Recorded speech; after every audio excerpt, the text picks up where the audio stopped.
अरे जिंदगी एक किराए का घर है, जिंदगी एक किराए का घर है, एक न एक दिन बदलना पड़ेगा।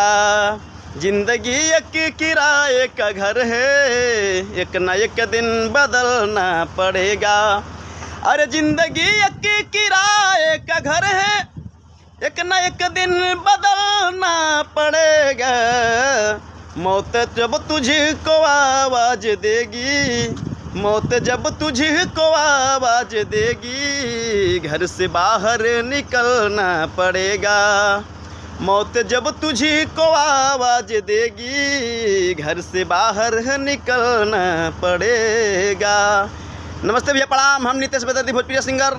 सब भोजपुरिया भाई लोग के पैर छू के प्रणाम कर रहल बानी और बस लाइव वीडियो थोड़ा मस्ती संग कर रहल बानी। आप लोग के अच्छा लगी तो प्यार दुलार आशीर्वाद दे और चैनल के